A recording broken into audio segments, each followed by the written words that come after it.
Vikasnagar CM Dhami ने हरिपुर घाट का किया शिलान्यास। जनसभा में बोले, मां यमुना ने बुलाया इसलिए चला आया।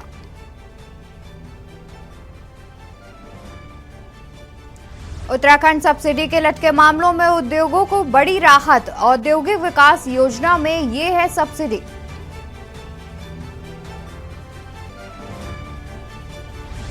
कोटद्वार के कृषि एवं भूमि संरक्षण अधिकारी सस्पेंड। किसानों को जैविक खाद वितरण में की लापरवाही।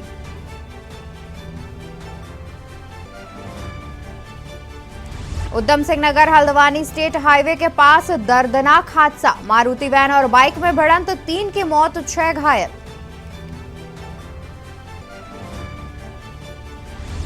कैग की रिपोर्ट में खुलासा, सरकार ने विधानसभा से नियमित कराए बगैर खर्च किए 76,758 करोड़।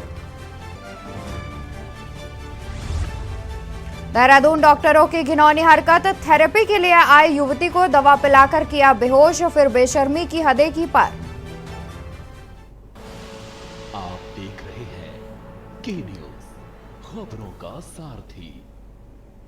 नमस्कार, मैं हूं आपके साथ अवंतिका अवस्थी। बात करेंगे उत्तराखंड खबरों की। श्री कृष्ण जन्माष्टमी का त्योहार पूरे देश में हर्षोल्लास के साथ मनाया गया। वहीं धर्मनगरी हरिद्वार में संत समाज भी कृष्ण जन्माष्टमी को बड़े ही धूमधाम से मनाए।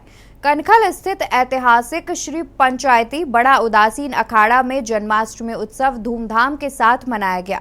इसके साथ ही कई आश्रम अखाड़ों में श्री कृष्ण जन्माष्टमी के उपलक्ष्य में झांकियां सजाई गई, जिसे देखकर लोग मंत्रमुग्ध हो गए।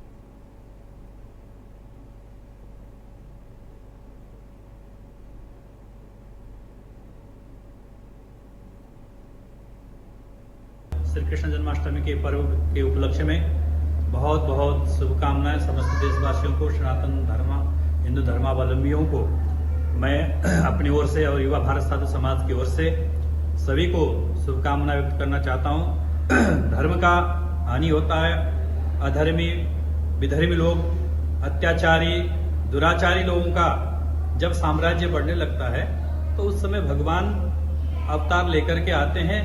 स्वयं नहीं आते हैं तो अपने अंशावतार के रूप में किसी को भेजते हैं, नहीं तो फिर संतों को स्वयं के अवतार के रूप में भेजते हैं। भगवान का प्रमुख आने का उद्देश्य भक्तों का आह्लादित करना, सत्पुरुषों का रक्षा करना और सबको प्रकृति को आनंद प्रदान करना। इसलिए भगवान धरती पर आते हैं।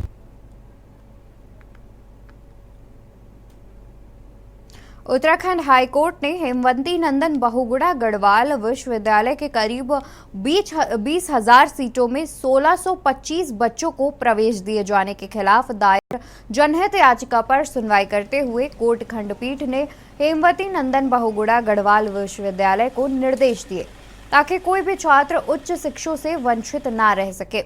1 सप्ताह के भीतर शपथ पत्र के माध्यम से कोर्ट को अवगत कराया जाए। साथ में कोर्ट ने यूजीसी, केंद्र सरकार, उत्तराखंड उच्च शिक्षा को नोटिस जारी किया है। कोर्ट ने मामले की सुनवाई के लिए 21 सितंबर की तिथि नियत की है।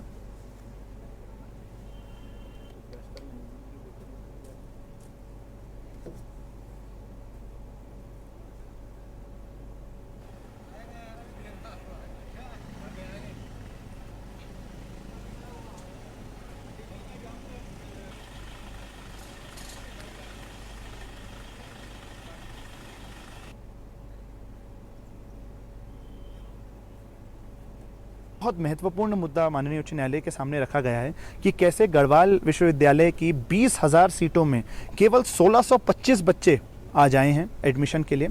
एक 2-3 गर्ल्स डिग्री कॉलेज में जिनमें 440 सैंक्शन सीट है, केवल 3 लड़कियां एडमिशन ले पाई। क्यों? क्योंकि जो कॉमन यूनिवर्सिटी एंट्रेंस टेस्ट हुआ इस वर्ष, उस कॉमन यूनिवर्सिटी एंट्रेंस टेस्ट को उत्तराखंड से कई लोग दे ही नहीं पाए क्योंकि उसका सेंटर मेरठ रखा गया था। तो इस वजह से जो विश्वविद्यालयों को भारत सरकार द्वारा छूट दी गई थी, जिसमें HNBU गढ़वाल यूनिवर्सिटी भी शामिल है, कि भाई आपको ये यूनिवर्सिटी टेस्ट के हिसाब से एडमिशन करने की आवश्यकता नहीं है, आप अपना अलग से भी एडमिशन कर सकते हैं, तब भी सेशन शुरू हो गया है और इतनी सारी सैकड़ों हजारों सीटें बच्चों की उनके भविष्य को अंधकार में रखते हुए वेकेंट रखी गई है। इसका बहुत गंभीर संज्ञान माननीय उच्च न्यायालय ने लिया है और गढ़वाल यूनिवर्सिटी से कहा है कि 1 सप्ताह के भीतर वो स्थिति को सुधारने की कोशिश करें। उनकी ओर से कहा गया कि उनका एग्जीक्यूटिव काउंसिल इस पर कोई उचित निर्णय लेगा और मामले की सुनवाई 21 सितंबर को चिन्हित करी गई है।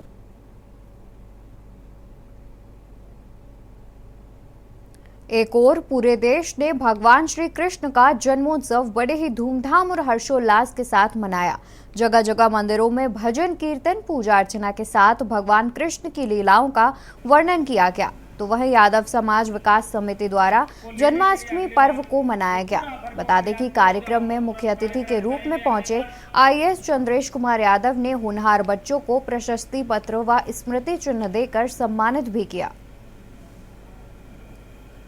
सब कर रहे हैं, सभी से मेरा निवेदन है कि अपने अपने स्थान पर बने रहें।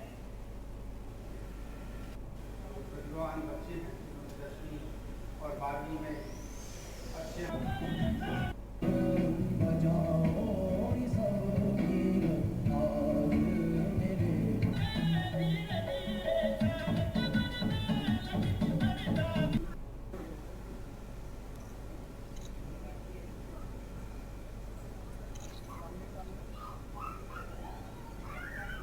उत्तराखंड हाईकोर्ट ने कॉर्पोरेट पार्क में 6000 पेड़ कटान और अवैध निर्माण के खिलाफ दायर जनहित याचिका पर सुनवाई की।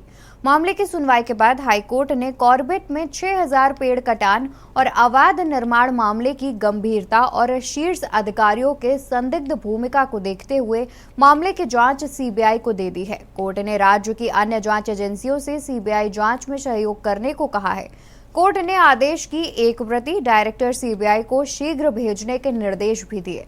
गौरतलब है कि तत्कालीन वन मंत्री हरक सिंह रावत का नाम सेंट्रल एम्पावर्ड कमेटी की रिपोर्ट में प्रमुखता से लिया गया है, जो माननीय उच्चतम न्यायालय में जमा की गई है। उनका नाम राष्ट्रीय हरित प्राधिकरण में जमा हुई रिपोर्ट में भी है।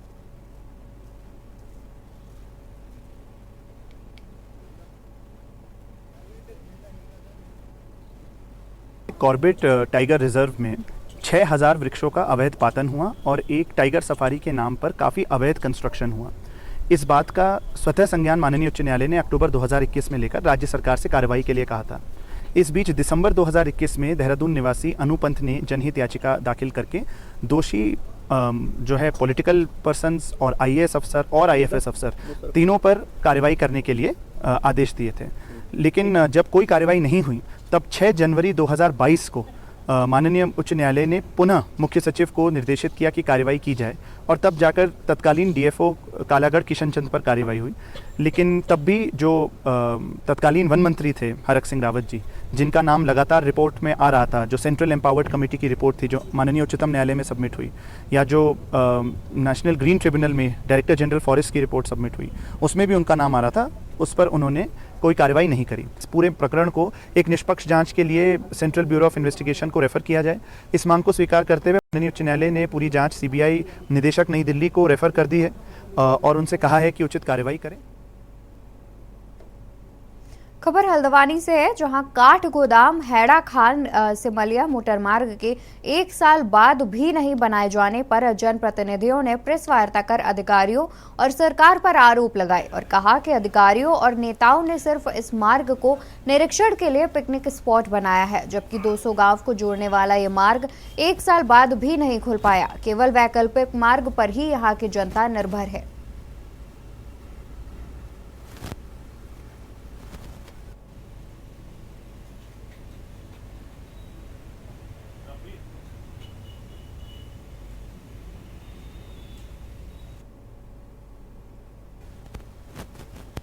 लगभग 3-4 साल का बच्चा है और 84 गांव से हमें लगभग 2-3 महीने से ऐसी शिकायतें मिल रही थी कि एक तालाब में मगरमच्छ है और हमारी टीम निरंतर वहां जाके इसका सर्च अभियान किया जा रहा था।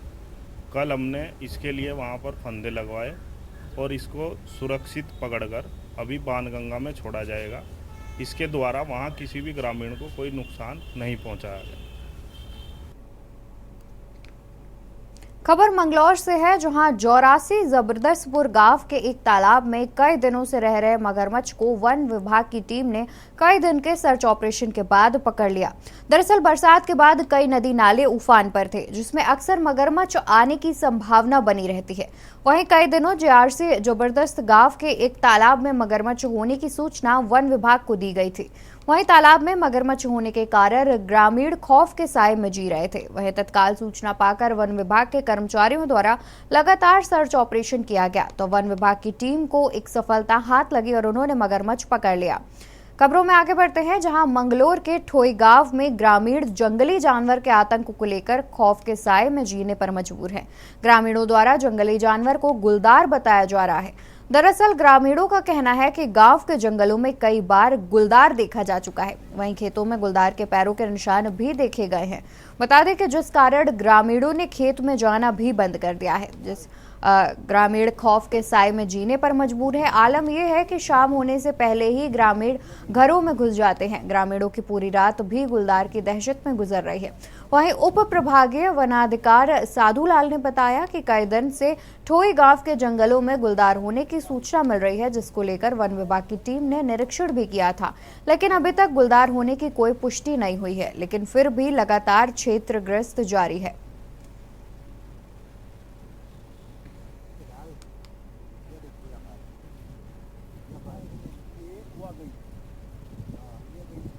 मामला ये हुआ, उस दिन से बरखा लागू हुई थी, ज्यादा पानी आया था।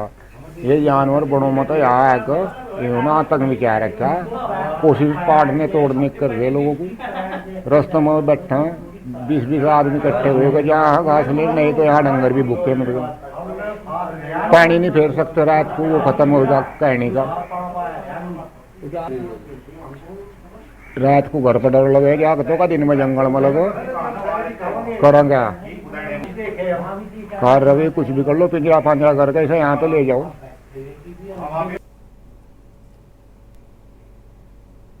यहाँ रुकेंगे एक ब्रेक के लिए। खबरों का सारथी। ब्रेक से वापस आ गए हैं। इसी बीच बागेश्वर से खबर सामने आ रही है। बागेश्वर से खबर हम आपको बता दें, इस वक्त बागेश्वर से खबर सामने आ रही है, जहां उपचुनाव की मतगणना आज बागेश्वर में उपचुनाव की आज मतगणना होनी है। मतगणना के लिए कर्मचारियों को दिया गया प्रशिक्षण। मतगणना में रिजल्ट तुरंत जारी किए जाएंगे। आपको बता दें कि बीते 5 सितंबर को बागेश्वर में उपचुनाव हुए थे, जिसकी आज मतगणना की जानी है। 13 राउंड में मतगणना पूरी होगी। बता दें कि आज उपचुनाव की मतगणना की जाएगी। आज यानी 8 सितंबर को उपचुनाव की मतगणना होनी है। मतगणना के लिए कर्मचारियों को दिया गया प्रशिक्षण। आपको बता दें कि आज ही मतगणना की जाएगी। मतगणना में रिजल्ट तुरंत जारी किए जाएंगे। 13 राउंड में मतगणना होगी पूरी। बागेश्वर से खबर बता रहे हैं, जहां बीते 5 सितंबर को बागेश्वर में उपचुनाव हुए थे, जिसमें बीजेपी और कांग्रेस के बीच एक कड़ी टक्कर देखने को मिली थी। आपको बता दें कि आज उस उपचुनाव की मतगणना होगी। मतगणना के लिए कर्मचारियों को प्रशिक्षण दे दिया गया है। आज यानी 8 सितंबर को मतगणना का रिजल्ट जारी हो जाएगा। बता दें कि उपचुनाव हुए थे, जिस पर आज मतगणना का रिजल्ट जारी होगा। 13 राउंड में मतगणना पूरी की जाएगी। बता दें कि आज मतगणना का रिजल्ट होगा जारी।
की आज मतगणना होनी है। बागेश्वर उपचुनाव की मतगणना आज होनी है। मतगणना होने के तुरंत बाद रिजल्ट जारी कर दिए जाएंगे। खबर देहरादून से है, जहां विधानसभा सत्र के दूसरे दिन खानपुर से निर्दलीय विधायक उमेश कुमार ट्रैक्टर पर सवार होकर सड़ी फसल लेकर विधानसभा पहुंचे थे। ट्रैक्टर को विधानसभा के प्रवेश गेट पर ही रोक दिया गया था। सुरक्षाकर्मी बड़ी संख्या में गेट के दोनों तरफ पहुंच गए थे। इसी बीच निर्दलीय विधायक और अधिकारियों के बीच तीखी बहस भी हुई। उमेश कुमार ने सिंचाई मंत्री सतपाल महाराज पर गंभीर आरोप भी लगाए।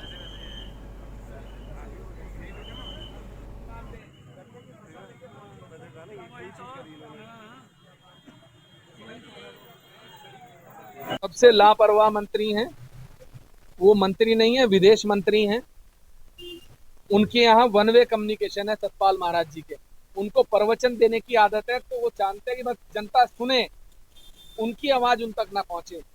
जनप्रतिनिधियों को वन वे कम्युनिकेशन जनता की तरफ से होता है, पब्लिक की तरफ से होता है। जनता की बात सुननी चाहिए। उनके हवाई दौरे 1.5 साल पहले से मैं इस सदन में आवाज उठा रहा हूँ कि मेरे क्षेत्र के तटबंधों को बना दीजिए, मेरे क्षेत्र के तटबंधों को बना दीजिए, हम भारी बाढ़ से हमें जूझना पड़ेगा। और वही हुआ। 1.5 साल पहले मैंने जल शक्ति मंत्री जी को फोन लिखा। उन्होंने मुझे आज अभी 6 महीने पहले मुझे पत्र आया, बोले कि साहब 1.5 महीना पहले हमने तटबंधों को बनाने के संबंध में कुछ हमारी जानकारियां मांगी थी, उसका 1.5 साल हो गया। माननीय जल शक्ति मंत्री जी के कार्यालय को आज तक इनके कार्यालय से जवाब नहीं दिया गया। इससे लापरवाह मंत्री या इससे लापरवाह मंत्री का विभाग क्या हो सकता है, जो 1.5 साल से किसी केंद्रीय जल शक्ति मंत्रालय के बातों का जवाब न दे सके। खबर देहरादून से है। उत्तराखंड विधानसभा मानसून सत्र के दूसरे दिन विपक्ष हंगामे के साथ शुरुआत की। कांग्रेस के सभी विधायकों ने प्रदेश के विभिन्न मुद्दों को लेकर जमकर प्रदर्शन किया। बता दें कि कांग्रेस विधायकों ने सरकार पर विपक्ष के सवालों से बचने का आरोप लगाया।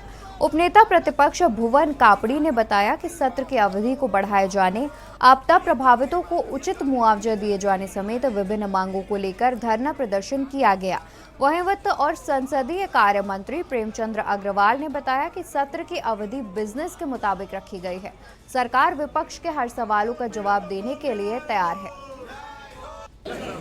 किसानों को निःशुल्क बिजली दो, बिजली दो, बिजली दो। हरिद्वार जिला को आपदाग्रस्त घोषित करो, घोषित करो, घोषित करो।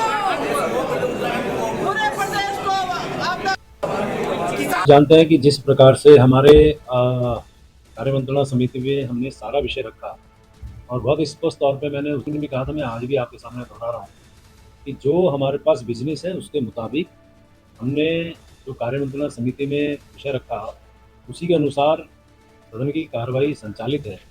और ये भी मैंने उस दिन आग्रह किया था, यदि उसके बावजूद कोई बिजनेस रहता है, कोई विषय रहता है, करना और बिजनेस होना में फ़र्क है।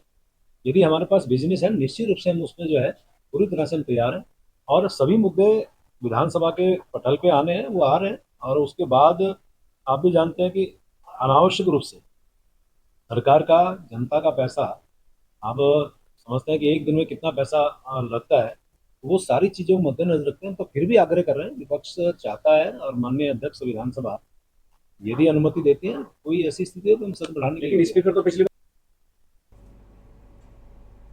उत्तराखंड खबरों में फिलहाल इतना ही। आप देखते रहिए के न्यूज़ इंडिया।